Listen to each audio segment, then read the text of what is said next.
It's done. We made it.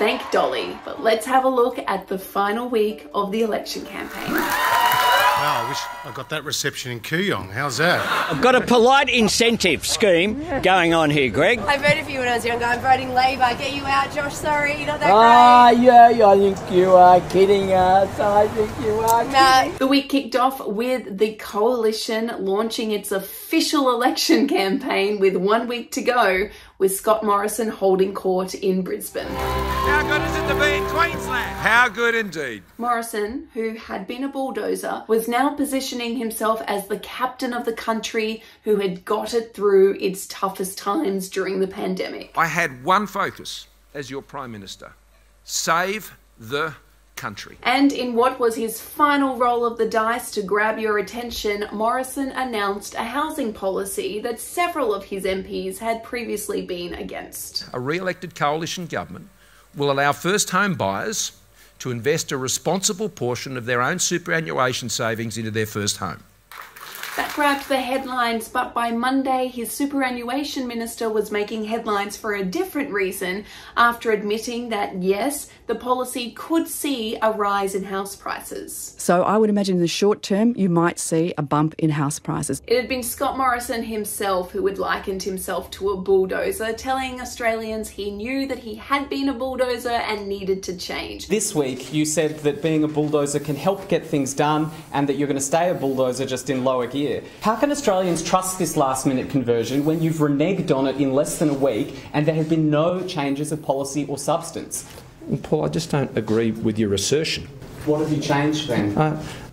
I don't agree with how you've conceived the whole point I've been making. What have you changed in substance? You've policy? sought to repackage it for your own purposes, and I just don't accept your argument. Can help get things done. I'm sorry, you've had your question. No, you didn't answer it. No, I have. Changed a That's the answer policy, you're getting. I'm over here. A single change of policy. Sorry, you don't have to substance. talk over us. You're sounding like a bit of a bulldozer.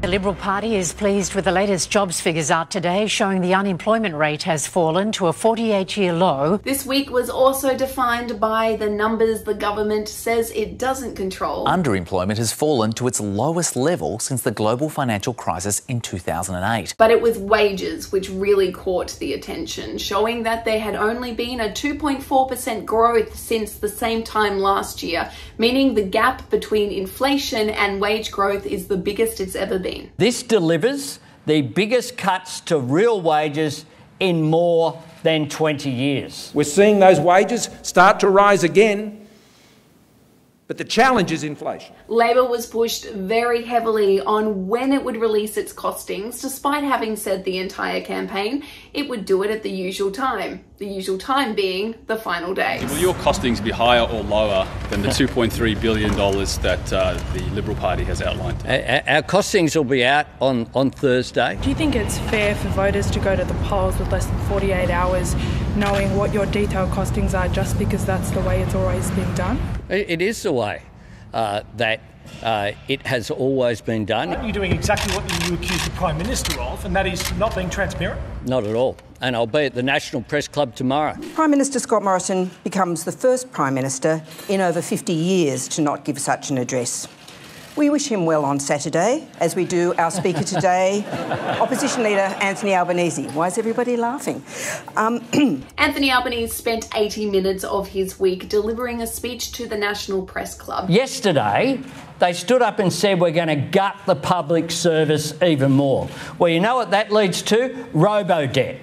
It doesn't save money, it costs money because you take humans out of human services and it has devastating consequences for real people. The Prime Minister's most remarkable statement, though, was that his biggest flaw is that he's too quick to solve problems. I'll just leave that hanging there for a bit. Instead, Morrison opted to speak directly to voters through the TV, appearing on 7:30 and A Current Affair. And Prime Minister, thank you very much for your time. Happy, Lee. Happy to. Although Tracy Grimshaw proved to be a bit of a bulldozer herself, rendering the Prime Minister speechless, at least for a moment, with this question. Prime Minister, you said at your launch on Sunday, I saved the country. You don't hold a hose, you weren't in your tinny plucking people off rooftops, you weren't doing 16-hour days in PPE on COVID wards, you didn't get enough vaccines soon enough, you didn't get enough rats so that we could finally have a holiday interstate for Christmas, and China has set up base in the Solomons. Do you think maybe you slightly over-egged the part about I saved the country?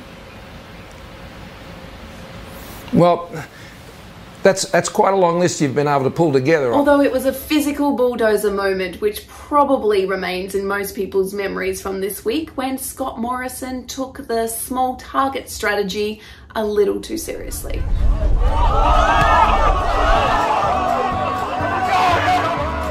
And so that's it. It has been a very long 6 weeks, but we are almost at the end of it, with polls closing at 6 p.m. on Saturday. You can join us for live coverage of the election results as they come in. Thank you so much for joining us for these catch-ups.